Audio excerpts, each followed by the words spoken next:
Welcome everybody in comprehensive neuroanatomy education program, spine and spinal cord, presented by Dr. Emmanuel Bhore, spine surgeon and Department of Orthopedic Passive Medical College and Hospital in Udapur, Indian.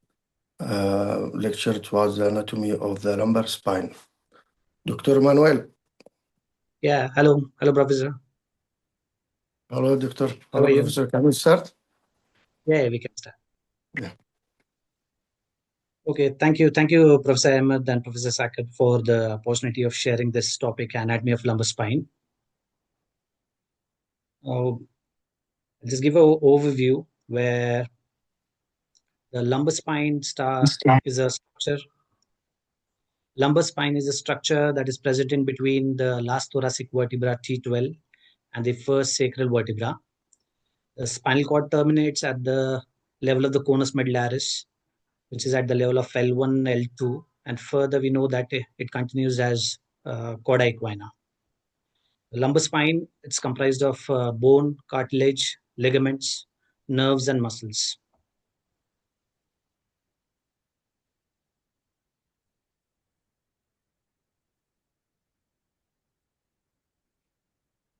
The function of the lumbar spine is to support the upper body and trunk, help in movement of the spine. It gives protection to the spinal cord and the chorda equina, that is conus medullaris and chorda equina at the lumbar region, and also helps in transferring the upper body mass to the pelvis, which aids in the bipedal gait. Now, before I talk about the components of the lumbar spine or the structures that are present in the lumbar vertebra, I'll just go through the embryology of the spine or the lumbar spine. When it comes to embryology, we know gastrula has three germ layers, and it gets formed from blastula, which gets converted into gastrula. These germ layers, it has a ectoderm, endoderm, and a mesoderm. Now, the axial mesoderm is a structure that helps in formation of it stimulates the ectoderm basically to form the neural plate or the neural tube, which is here in the center of the picture. And this neural tube is responsible for the formation of the central nervous system, that is the brain and the spinal cord.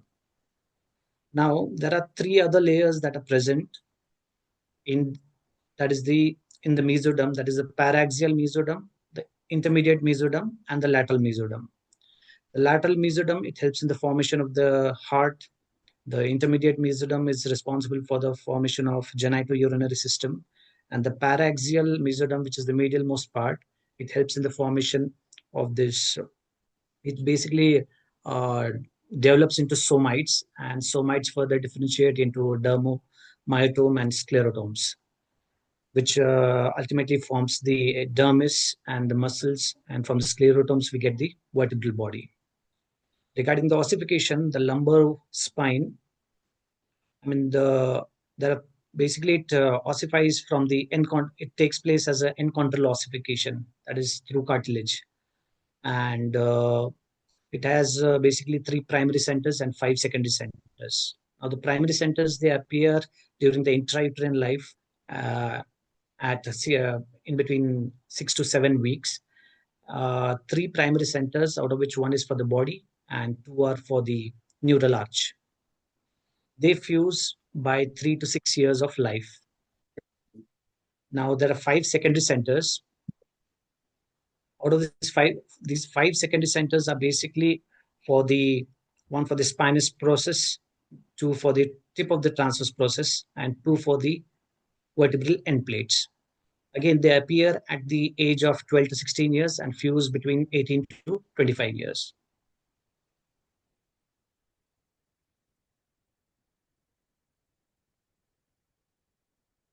Coming to the components, the lumbar spine has 5 lumbar vertebra.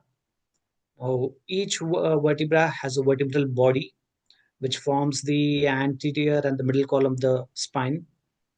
Now, this vertebral body, as it moves from L1 to L5, we see that the posterior part of the lumbar vertebra is a little concave in the upper lumbar region, and as it progresses to the L5 region, it becomes more convex. So the shape of the spinal canal towards the L5, it becomes more of a trefoil shape. Now the other structure is the pedicles.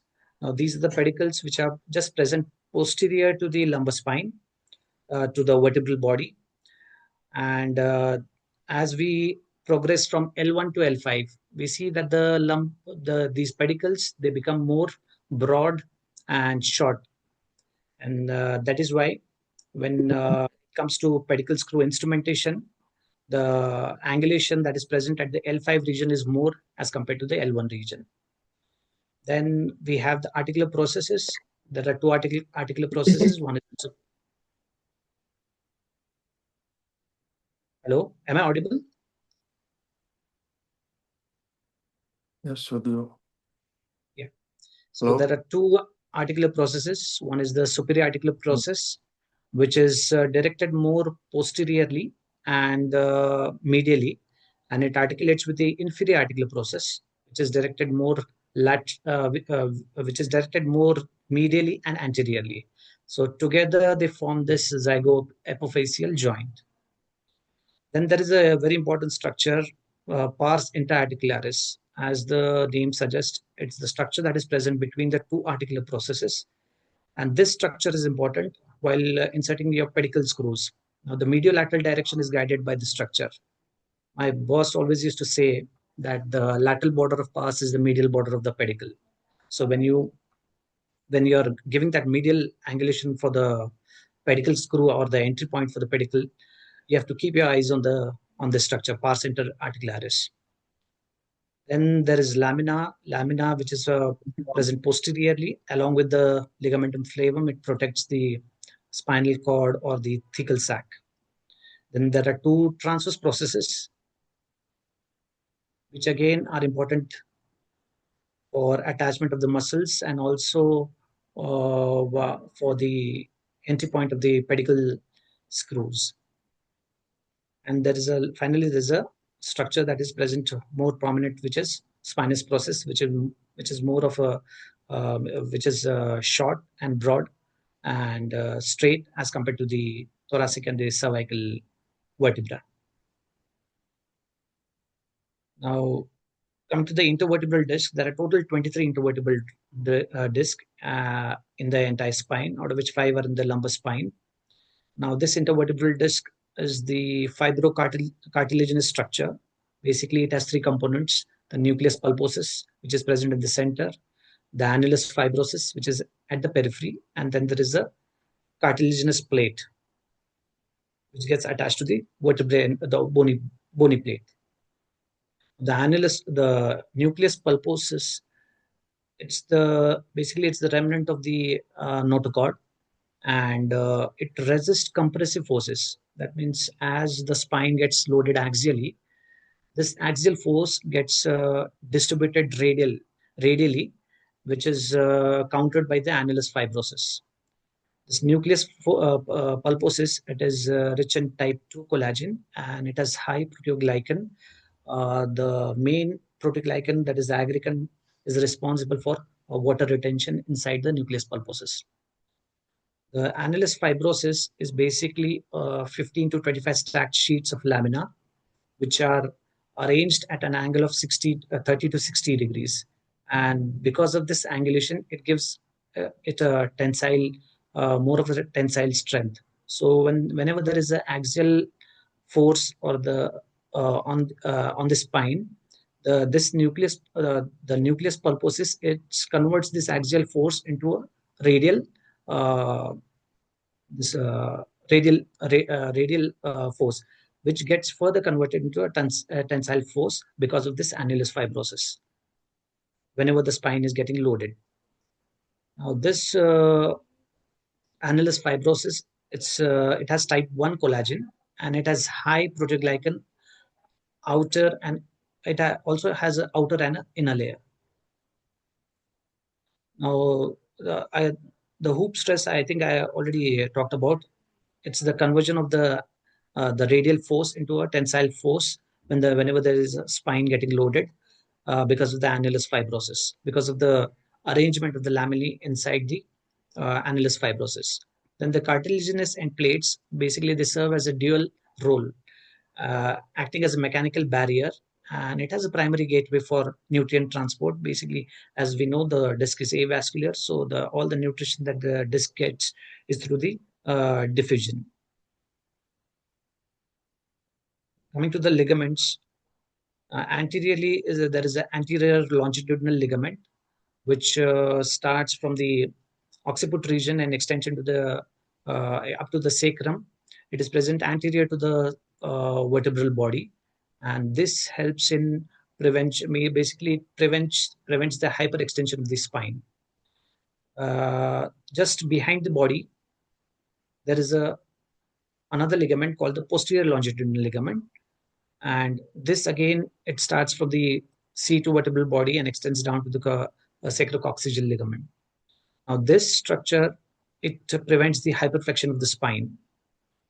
Third ligament is the ligamentum flavum. As we know, it has a superficial and a deep part. Regarding its attachment, it just goes below the in the cephaloid vertebra. It attaches just below the lower third of the lamina. When it comes to the caudal lamina, it attaches on the and at the edges of the caudal lamina. Now, the fourth ligament is the interspinous ligament, which is present just between the two spinous processes. And again, this helps in preventing the hyperflexion of the spine. The supraspinous ligament is present posteriorly, and it attaches in between the tip of the spinous processes.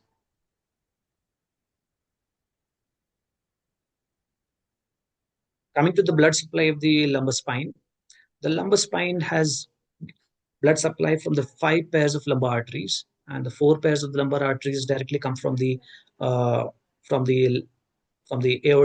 The 5th may arise from the median sacral artery, and this lumbar arteries, it has a few branches. The anterior branch, it basically supplies the muscles of the abdomen, and then there is a dorsal branch which travels posteriorly, which further divides into a spinal and a muscular branch. Muscular branch, it supplies the muscles of the back, and the spinal branch is further divides into a radicular branch, which supplies the ventral rami and the dorsal rami, and then there is a medullary branch which are anterior spinal canal branch and the posterior spinal canal branch, which lie in the epidural space. They again feed. They are the arteries that feed the anterior spinal artery and the posterior spinal artery in the lumbar region. Now, there is a primary periosteal artery, which again is a branch of the lumbar artery. Now, this primary periosteal artery, it further forms the metaphyseal anastomosis, which supplies the outer part of the vertebra and the periosteum. Now, when they give deep penetrating branches, that's called equatorial branch. Now, there is a deep penetrating branch from the anterior spinal canal artery, which is called a nutrient artery, and these supply the core of the vertebral body. So when it comes to lumbar arteries, we need to remember there is an anterior artery which supplies the abdominal muscles. Dorsal branch, it supplies gives muscular branches and supplies the muscles of the back, and the vertebral body, the spinal branch, which supplies this vertebral body. Then there is primary periosteal branches and the nutrient artery, which are supplying the outer surface of the vertebra and the core of the vertebra. Now, when it comes to venous drainage, we have the external vertebral venous plexus and the internal vertebral venous plexus. The internal vertebral venous plexus is nothing but the anterior spinal vertebral vein and the posterior spinal vertebral vein together forming the the internal vertebral venous plexus, which lies in the epidural space. And this plexus is also called as Batson plexus. Then there are basivertebral arteries. Basivertebral arteries, again, they drain the vertebral body and join. I mean, again they drain into the anterior internal vertebral and the external vertebral venous plexus. This once the blood from the veins, the ultimately has to drain into the lumbar vein, which is present in the anteriorly, and this lumbar vein here joins the ascending lumbar vein, which is just present anterior to the transverse process. Now the ascending lumbar vein inferiorly it drains into the common iliac veins, and superiorly it drains into the left side, the azygous vein and the hemiazygous vein on the right side, and ultimately the venous drainage goes back to the inferior vena cava. So we have, to simplify it, it's basically the external vertebral venous plexus, the internal vertebral venous plexus, which is the Batson's plexus, and basivertebral veins. Ultimately, everything going back to the lumbar vein, which drains into the ascending lumbar vein, which then finally drains into the inferior vena cava. Now, that was about the lumbar vertebra, the arterial and venous supply of the lumbar vertebra. When it comes to the spinal cord, as we know, the spinal cord is supplied by the anterior spinal artery and the posterior posterior spinal arteries. The cervical, which are branches from the vertebral artery. In the cervical region, it's coming from the blood flow is coming from the vertebral artery. But when it comes to the thoracic region and the lumbar region, since we are talking about the lumbar spine, the lumbar region, again I spoke to you about the spinal branches, which further branches into the radicular and the medullary branches. The medullary branches are responsible for feeding this anterior and posterior spinal arteries. Now, we need to remember this artery of Adam-Kubitz. That is the largest radiculomedullary artery, which arises in between the T9 to L2 level, and it enters into the foramen, traverses up, has a hairpin loop appearance, and then it feeds the anterior spinal and the posterior spinal artery. Lymphatic drainage, the drainage from the lower limbs and pelvis. The lymph drains into the lumbar nodes and finally back to the thoracic trunk. Now, nerve supply of the lumbar spine. There are 5 pairs of mixed spinal nerves. The dorsal rami, they supply the erector spinum musculature and sensation over the skin over the back, basically the back muscles and skin over the back. The ventral rami, they are responsible for supplying the prevertebral muscles and the muscles of the lower limb. So basically, there's a plexus, lumbar plexus, and the lumbosacral plexus. Lumbar plexus, it arises from T12 to L4 region. So L1, we have the iliohypogastric nerve, which supplies the sensory supply to the hypogastrium region. Then ilioinguinal nerve, which supplies gives a sensation over the inguinal region. Then there is a genitofemoral nerve, which has a root value of L1 and L2. It supplies the genital region and also has a motor branch to the cremaster muscles in the males. And there is a lateral femoral cutaneous nerve, which supplies the outer aspect of the thigh. Then there is the L2-3-4 nerve, that is the obturator and the femoral nerve, which supply the muscles of the thigh, the adductor muscles and the quadriceps muscles of the thigh. Then lumbosacral plexus has its origin from the ventral rami of L4 to S4. Now, This gives out few nerves, that is sciatic nerve arising from L4 to S3, which supplies the muscles of the leg and ankle and feet. Then there is a superior gluteal nerve, which has a root value of 4, 5, and S1, supplies the abductor muscles of the hip, that is gluteus medius and minimus.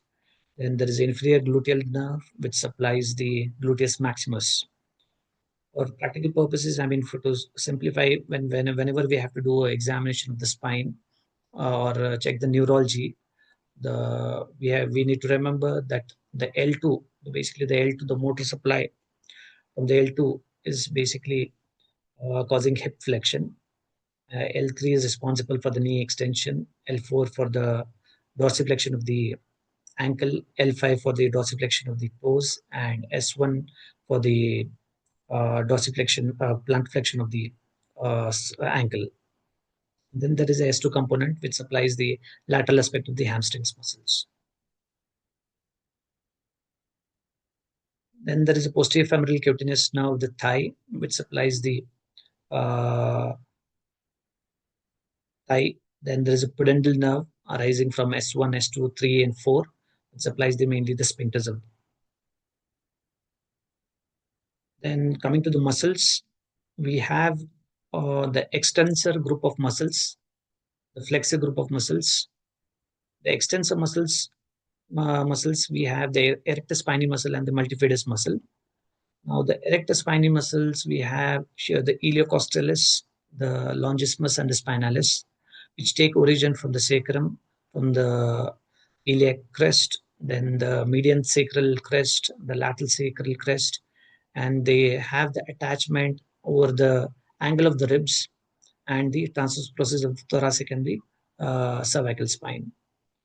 The multifidus muscle, which is a deep muscle, it has its origin from the sacrum, the posterior superior iliac spine, and the mammillary processes, and its attachment is at least 2 to 3 levels above its origin.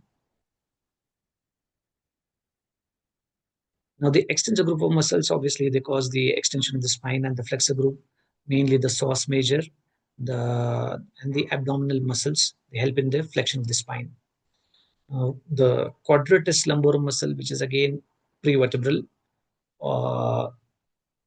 along with the psoas major and the abdominal musculature and multifida, play a role in lateral flexion and rotation, minimal rotation, which is caused at the lumbar spine.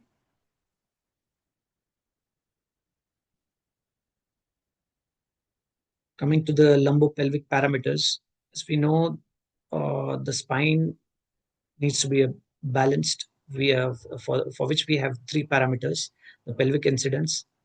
The normal pelvic incidence is 40 to 60 degree, which is a constant parameter seen. And there are 2 other parameters: pelvic tilt. The normal pelvic tilt is 10 to 25 degree, and sacral tilt is 30 to 50 degrees. The method to measure pelvic incidence is that we draw a line joining from the center of the sacrum to the center of the hip, and then there is a line that has to travel from the center of the sacrum perpendicular to the sacrum. So this angle that is formed gives the pelvic incidence. Pelvic tilt, the way to measure pelvic tilt is you draw a line from the center of the sacrum to the center of the hip, and then a vertical line from the center of the hip. So this angle formed gives a pelvic tilt. And then the sacral slope, a line that is parallel to the end plate, so a sacral end plate, and again the line, a horizontal line connecting to this oblique line, which gives a sacral slope. Now, pelvic incidence is equal to pelvic tilt plus sacral slope. So to summarize, basically we need to know that the lumbar spine, has a lordotic curvature of around 40 to 60 degrees. When it comes to embryology, the thing that we need to remember is this paraxial mesoderm, which is responsible for formation of the dermomyotomes and the sclerotomes giving rise to the vertebral body. Arterial supply, the lumbar artery and the lumbar vein lumbar artery arising directly from the abdominal aorta. Nerve supply, we have this lumbar plexus and the lumbosacral plexus, which is formed from the ventral rami. And then the movements of this lumbar spine, which are flexion, extension, then lateral flexion, and subtle rotation. And finally, the lumbopelvic parameters, which includes the pelvic incidence, pelvic tilt, and the sacral slope. Thank you for your patient listening. Thank you very much, Dr. Emmanuel. Dr. Sahr. Thank you, Dr. Manuel. Yeah, thanks. Yes, any questions Anyone from have other questions? neurosurgeons? Or What, Doctor? I see Dr. Victor here. Dr. Victor, how are you, Doctor? Hello, how are you? I'm fine, Doctor. How hello, are you? Dr. Victor. Very nice lecture. Thanks. Thank you. Thank you. Nice lecture. Nice lecture. Thank you, Professor. If anyone have any questions, please you can ask in the chat or you can raise hand and you can ask directly. Do you have any comments or remarks, Professor Victor?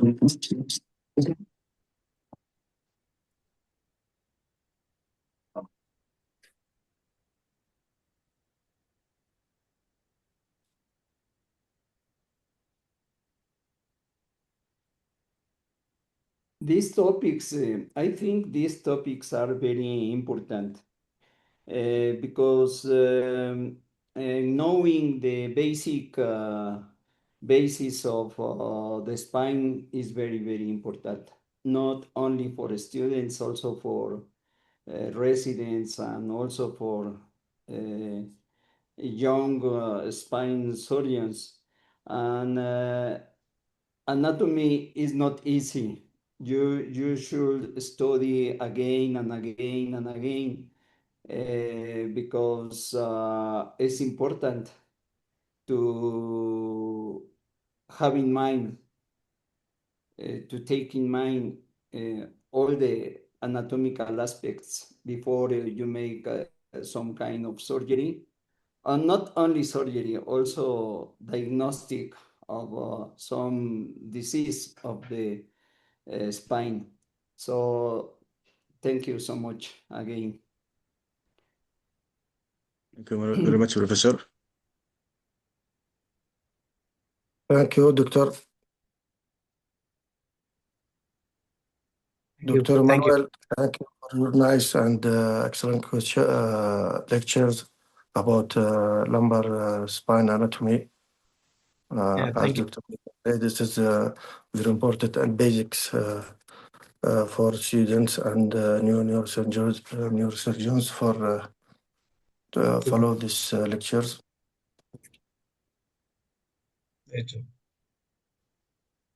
Thank you very much. I can't see any questions here in the chat. Looks everything was very clear and very understandable. So I think by this we can conclude our 13th webinar of the Comprehensive Neuroanatomy Educational Course that organized by the Yemeni Neurosurgical Society in collaboration with the World Federation of Neurosurgery and Young Neurosurgery Forum, along with the Pakistan Society of Neurosurgeons and Neurosurgical Couch and Neurosurgical TV. Today we had Dr. Emmanuel Bhore. He is a spine surgeon and consultant spine surgeon. Let's check. Okay. He is a consultant spine surgeon at Department of Orthopedic at Pacific Medical College and Hospital at India. He today talked about the anatomy of a lumbar spine, and it was very nice presentation. I can see here a question in the chat. Can you go ahead, Dr. Sakhra, and can you see the question in the chat? No, it's direct. Dr. Asil Ali, he is asking about why posterolateral disc herniation is more common than central ones. Sorry? He's asking about the posterolateral disc herniation. Why the incidence of posterolateral disc herniation more common than central disc herniation? This is what his question. Yeah, I think it's more of a relation of the PLL, because PLL is a weak structure that is present posteriorly, more posteriorly, and compared to the anterior longitudinal ligament, PLL is weak. So whenever there is an axial loading of the spine, the axial force is transmitted into this radial force, and this radial force, again, the function of the annulus is to hold it back. It converts the radial force into the tensile force, and which prevents the herniation of the disc.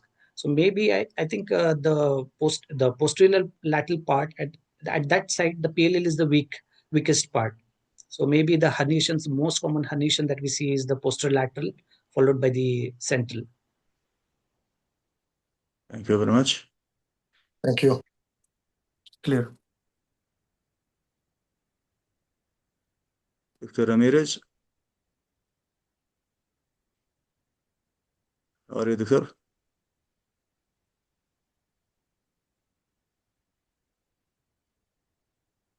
Please unmute.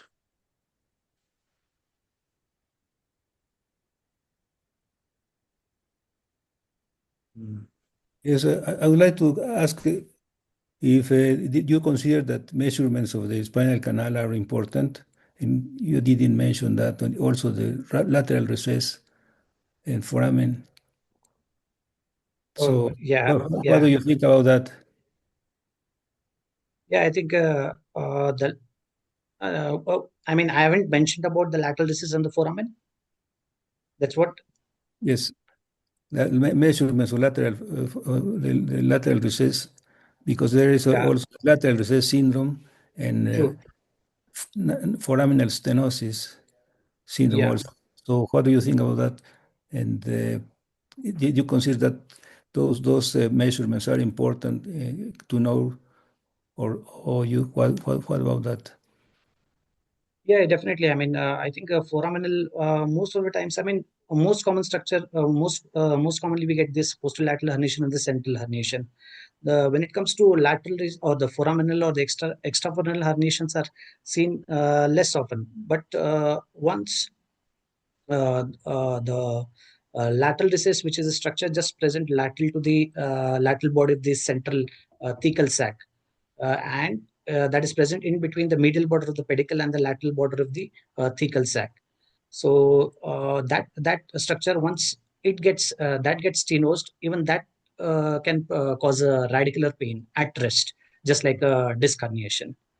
When it comes to foraminal stenosis, I think the most common pathology would be a disc herniation, or mostly it's seen in ischemic spondylolisthesis, where we get foraminal stenosis because of the fibrocartilage or the pseudoarthrosis caused by the pars defect. Okay, thank you very much. Thank you very much. Dr. Ramos.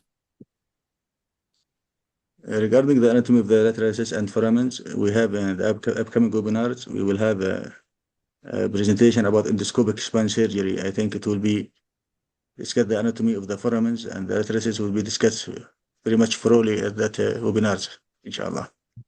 Okay. Good. So thank you very much for everyone for attending this presentation. And thank you, Dr. Emmanuel, for this fantastic presentation. And thanks to Dr. Victor Hugo Perez and Dr. Ramirez for honoring us by attending this webinar. And thanks to Dr. Sakhr Faqih. He's a dear friend of mine, and he's an assistant professor of neurosurgery at 21st September University. And I think by this, we can conclude the presentation. Dr. Sakhr, can you say any final word? Inshallah, in future it will be more graduated lectures about, as Dr. Rami said, lateral rhesus and pathological problem of the spine. And thank you for Dr. Emmanuel and for everyone participate our lectures. Thank you, Dr. Ahmed, and for all. Thank you, everyone, and see you all, inshallah, next week. Thank you, Doctor. Thank you. Thank you very much. See you. See you then.